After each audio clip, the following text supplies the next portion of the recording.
Hello dear students, welcome to Socio Point. आज हम आपके साथ एक नए टॉपिक के साथ हैं जिसका नाम है हाइपोथेसिस या उपकल्पना। ये वीडियो सोशियोलॉजी से रिलेटेड किसी भी एग्ज़ाम के लिए बहुत ही ज़्यादा इम्पॉर्टेंट है। आप सिलेबस निकालो और देखो क्या आपके सिलेबस में रिसर्च वाला पोर्शन पूछा जाएगा। अगर रिसर्च वाला पोर्शन है तो उसमें हाइपोथेसिस इंक्लूड होता ही होता है, आपको ये मालूम ही होना चाहिए। ठीक है। और बेसिकली मैं पढ़ाती हूँ तो बीए स्टूडेंट्स के लिए मैंने ये बनाया है। उनका एग्ज़ाम है ऑब्जेक्टिव टाइप क्वेश्चंस के लिए। ठीक है, तो ये शॉर्ट आंसर टाइप क्वेश्चंस है, उनके ऑब्जेक्टिव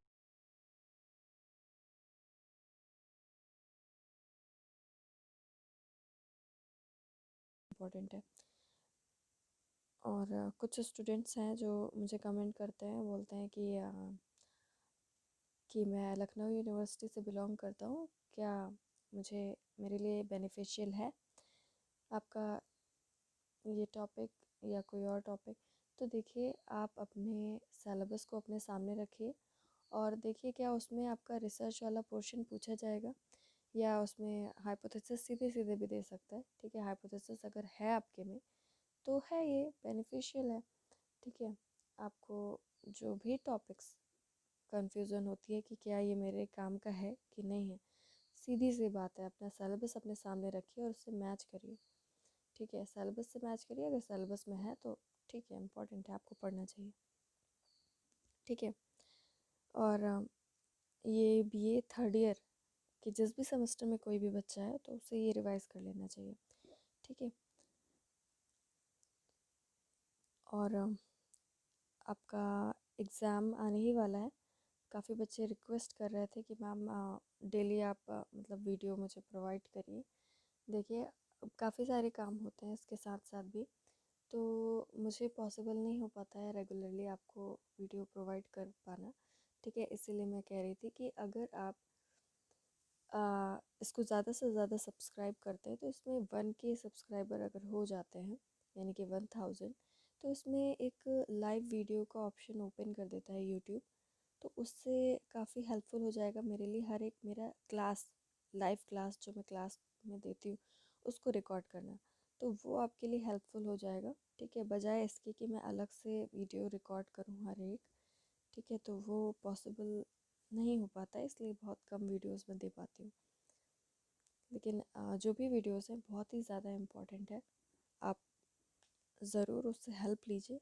ठीक है, तो आज का टॉपिक स्टार्ट करते हैं जिसका नाम है आपका हाइपोथेसिस या उपकल्पना। देखिए, ये एक रिसर्च का पेपर है। ठीक है, उपकल्पना निर्माण या हाइपोथेसिस फॉर्मेशन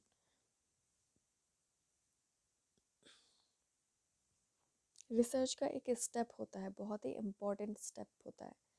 कुछ निश्चित स्टेप्स होते हैं, कुछ स्टेप्स से गुज़र करके एक रिसर्चर को अपनी रिसर्च कंप्लीट करनी होती है। ठीक है, तो उसी में एक स्टेप है हाइपोथेसिस फॉर्मेशन या उपकल्पना निर्माण।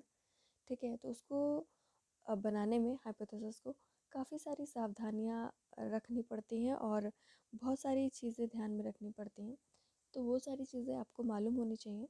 ठीक है, और भी बहुत सारे क्वेश्चंस इस टॉपिक से बनते हैं, तो वो सारे इसमें कवर किए गए हैं लगभग। ठीक है, तो चलिए स्टार्ट करते हैं और हर एक क्वेश्चन इम्पॉर्टेंट है आपके लिए। ठीक है,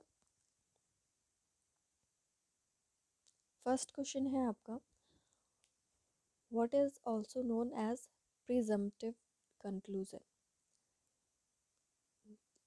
ठीक है, हिंदी में सामाजिक अनुसंधान में किसे हम अनुमानित निष्कर्ष के नाम से भी जानते हैं। ठीक है, तो आंसर सामने लिखा हुआ है आपका हाइपोथेसिस। ठीक है, कहने का मतलब जो आपका हाइपोथेसिस होता है वो एक एजम्पशन होता है एक टाइप का। ठीक है, लेकिन सीधे सीधे इसे एजम्पशन नहीं कह सकते हम, क्योंकि ये जो हाइपोथेसिस हम बनाते हैं ये हम काफ़ी सारे बुक्स का रिव्यू।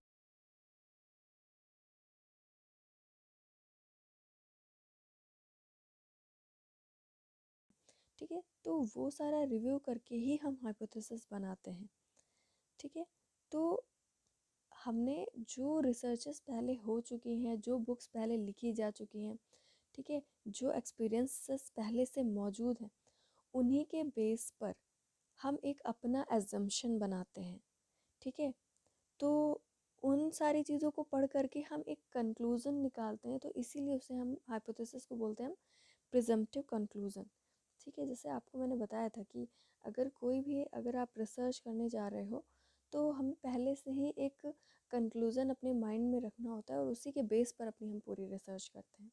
ठीक है, अभी उतना मैं डिटेल में नहीं बता सकती, जब कभी आपका ये डिटेल में वीडियो होगा अपलोड तो देखिएगा। फिर भी एक आपको हिंट दे दे रही हूँ मैं।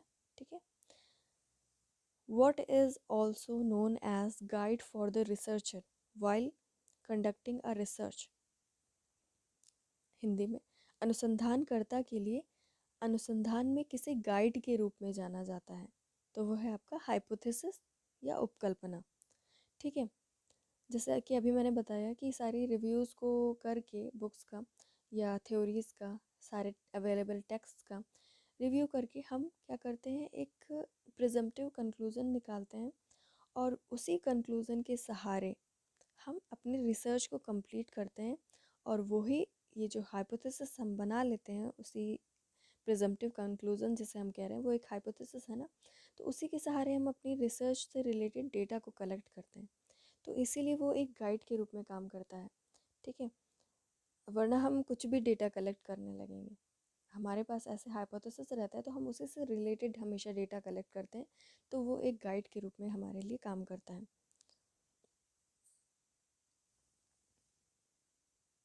Is it necessary to be establish a hypothesis after the research? क्या उपकल्पना का अनुसंधान के बाद सही साबित होना आवश्यक है? बिल्कुल नहीं। हम जब भी कोई अ, साहित्य का अध्ययन करते हैं, यानी कि रिव्यू ऑफ लिटरेचर करते हैं, तो हम एक प्रिजम्पटिव कंक्लूज़न बनाते हैं, वो एक कल्पना से संबंधित होता है, एक इमेजिनरी कंक्लूज़न होता है हमारा, तो हम उसी के सहारे सारी चीज़ों को आगे बढ़ाते हैं। तो ज़रूरी नहीं है कि जो हमने हाइपोथेसिस बनाया, जैसे कि हमने सारे डेटास को स्टडी किया और हमने देखा कि हर जगह अशिक्षा की वजह से ही गरीबी है, तो हमने एक प्रिजम्पटिव कंक्लूज़न बनाया कि अशिक्षा की वजह से गरीबी होती है ना। तो यानी कि इलिटरेसी ही जो है वो रीज़न है पॉवर्टी का, ये हमने एक कंक्लूज़न बनाया।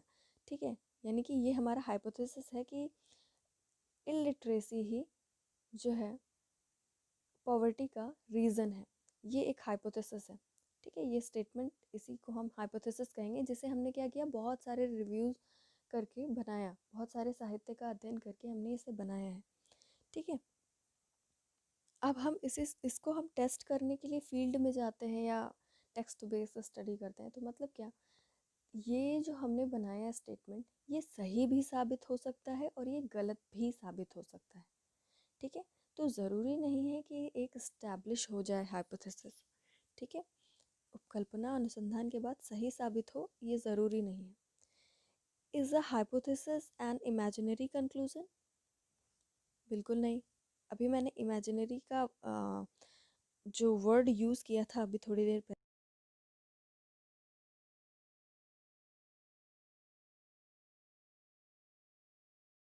है कि नहीं एकमात्र क्या काल्पनिक निष्कर्ष है, तो इसका उत्तर आप दोगे बिल्कुल नहीं। क्यों नहीं? क्योंकि अभी आपको मैंने बताया ना कि जब आप हाइपोथेसिस फॉर्मेशन करते हो या उपकल्पना का निर्माण करते हो, तो आप ऐसे ही बिना सिर पैर की बात नहीं करते हो, आपने बहुत सारी थ्योरीज़ का, बहुत सारी बुक्स का स्टडी किया। ठीक है, बहुत सारी रिसर्चेस की स्टडी की, तो उसके बेस पर आपने एक्सपीरियंस किया, उसी के बेस पर आपने एजम्पशन बनाया कि हाँ ठीक है, पॉवर्टी रीज़न हो सकता है इलिटरेसी का, मान लीजिए आपने ये बनाया। ठीक है, तो ये आपने पढ़ करके बनाया, घर पे बैठ करके ऐसे ही सो करके उठे और आपने सोचा कि हाँ पॉवर्टी रीज़न होगा इलिटरेसी का, ऐसे नहीं किया आपने। क्योंकि आप एक रिसर्चर हो तो आपने एक इमेजिनरी कंक्लूज़न नहीं बनाया है, आपने रिव्यू करके अपनी हाइपोथेसिस का फॉर्मेशन किया है। Who said hypothesis is mid point of research. Mid point of research ये कीवर्ड है, मिड पॉइंट ऑफ रिसर्च। तो ये आपके कोहेन ने कहा है। किस समाजशास्त्री ने उपकल्पना को अनुसंधान का मध्य बिंदु, ठीक है, मध्य बिंदु अनुसंधान का कहा है? तो ये है आपका Cohen. Who written the book method in social research? Method and social research book किसने लिखी है? तो वो है आपके गुडे एंड हार्ट, ठीक है। Method in social research book का नाम है, हिंदी मीडियम वाले और इंग्लिश मीडियम वाले दोनों लोग, ठीक है। Method in social research, Goode and Hatt. Who written the book social scientific social survey and research? P V Young. Scientific social survey and research, P V Young, ठीक है। हिंदी मीडियम वालों, श्रीमती पीवी यंग ने लिखा है ये। Scientific social survey and research book का नाम है। Who said, next question, hypothesis is a proposition to be tested? E.S. Bogardus ने कहा है hypothesis is a proposition to be tested. किसने कहा उपकल्पना परीक्षण के लिए प्रस्तुत की गई एक मान्यता है? हिंदी में, ठीक है, इसे कहा है E.S. बोगार्डिस ने। देखो उपकल्पना मैंने अभी जैसे कहा ना, एक स्टेटमेंट आपको फॉर एग्जांपल बताया कि पॉवर्टी की वजह से क्या होता है। मान लीजिए हमने एक हाइपोथेसिस बनाई कि पॉवर्टी की वजह से इलिटरेसी होती है, क्योंकि लोग गरीब हैं इसीलिए लोग साक्षर नहीं हो पाते हैं। तो कुछ लोग इलिटरेसी का मीनिंग पूछने लगते हैं। इलिटरेसी मतलब होता है निरक्षरता, ठीक है, मतलब पढ़े लिखे ना होना। तो किसने कहा कि उपकल्पना परीक्षण के लिए प्रस्तुत की गई एक मान्यता है? मतलब हमने एक उपकल्पना बनाई कि इलिटरेसी की वजह से क्या होता है, पॉवर्टी होता है, मान लीजिए बनाया। तो ये एक हमने स्टेटमेंट बनाया है। तो अब हम इसका क्या करेंगे, हमने बहुत सारी थ्योरीज की स्टडी की और हमने ये स्टेटमेंट बनाया उसके बेहाफ पर। अब हम इसी अपने स्टेटमेंट को टेस्ट करेंगे, ठीक है। तो क्या है, उपकल्पना परीक्षण के लिए प्रस्तुत की गई एक मान्यता है। Hypothesis is a proposition to be tested. और ये कहा किसने है? E.S. बोगार्डिस ने। किसने कहा उपकल्पना और अनुसंधान के बीच एक आवश्यक कड़ी है जो अतिरिक्त ज्ञान की खोज में सहायता देती है?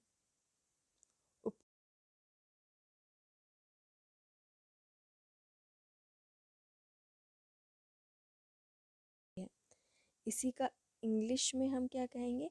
हाइपोथेसिस, ये एक स्टेटमेंट है, the hypothesis is the necessary link between the theory and the investigation which deals to the discovery of addition to the knowledge. ये गुडे एंड हार्ट ने कहा है और ये उनकी बुक का नाम है मेथड इन सोशल रिसर्च, ठीक है। किसने कहा उपकल्पना एक ऐसी मान्यता है जिसकी सत्यता को सिद्ध करने के लिए उसकी परीक्षा की जा सकती है? मतलब ये कल्पना लिखा हुआ है, वो है उपकल्पना, सही कर लीजिएगा। उपकल्पना एक ऐसी मान्यता है जिसकी सत्यता को सिद्ध करने के लिए उसकी परीक्षा की जा सकती है, ठीक है। मतलब इनके कहने का है, जिसने भी ये कहा है, उपकल्पना हमेशा एक ऐसी मान्यता होती है जो हम टेस्ट कर सकते हैं, है ना। हमेशा स्टेटमेंट उपकल्पना वाला ऐसा बनाया जाता है जिस जो टेस्ट करने के योग्य हो। जैसे आपने कहा ईश्वर ही एकमात्र सत्य है, या आपने कह दिया जगत मिथ्या है, world whole world is just an illusion, या आपने कहा God is only one truth of this world. तो ये सब आपने जो स्टेटमेंट बनाया, क्या ये टेस्ट करने के काबिल है? नहीं है। तो उपकल्पना हमेशा एक ऐसी बनाई जाती है जो जिसकी परीक्षा की जा सकती है, जिसका हम टेस्ट कर सकते हैं। Who said hypothesis is a preposition which can be put to test to determine its validity? Hypothesis is a proposition which can be put to test to determine its validity. गुडे and heart ने कहा है, ठीक है। ये दोनों हिंदी और English का एक साथ लिख दे रही हूँ और उसका आंसर एक ही लिख दे रही हूँ, ठीक है। बार बार उसका आंसर कई जगह पे मैंने नहीं लिखा है, तो कंफ्यूज मत होइएगा, दोनों एक साथ लिखा है मैंने क्वेश्चन, ठीक है। नेक्स्ट क्वेश्चन है आपका, किसने कहा एक अस्थायी लेकिन केंद्रीय महत्व का विचार जो उपयोगी अनुसंधान का आधार बन जाता है उसे हम एक कार्यकारी उपकल्पना कहते हैं। किसने कहा एक अस्थायी लेकिन केंद्रीय महत्व का विचार। केंद्रीय महत्व क्यों कहा? क्योंकि आप हाइपोथेसिस को सेंटर में रख करके सारा काम कर रहे हो, ठीक है, केंद्र में रख करके। तो इसीलिए अस्थायी यानी कि वो गलत भी साबित हो सकती है, आपकी हाइपोथेसिस गलत भी साबित हो सकती है। एक अस्थायी लेकिन केंद्रीय महत्व का विचार जो उपयोगी अनुसंधान का आधार बन सक जाता है उसे हम क्या कहते हैं? कार्यकारी उपकल्पना कहते हैं। Who said this provisional central vital ideas which becomes the basis for the fruitful investigation is known as a working hypothesis। ठीक है, तो पीवी यंग ने कहा है और उनकी बुक का नाम है scientific social surveys and research.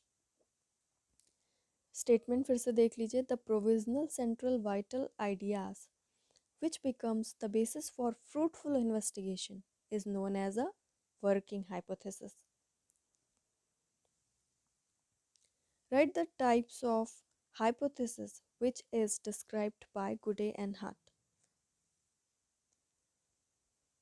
Goode and hat ने कुछ हाइपोथेसिस के टाइप्स को डिस्क्राइब किया है, ठीक है।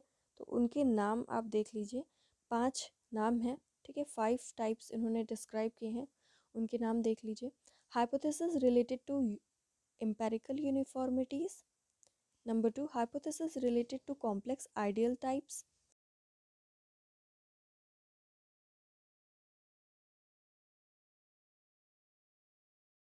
नल हाइपोथेसिस, ठीक है। अल्टरनेटिव हाइपोथेसिस पढ़ लीजिएगा।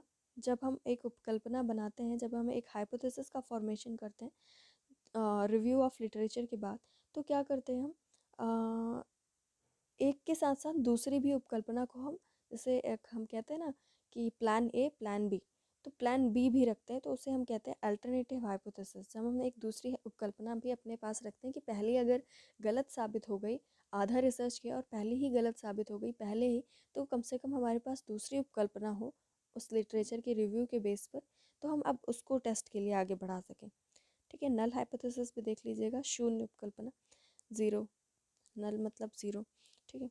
उपकल्पना के प्रकारों के नाम बताइए जो गुडे एंड हार्ट द्वारा वर्गीकृत है। नंबर 1, अनुभव सिद्ध समरूपताओं से संबंधित उपकल्पना।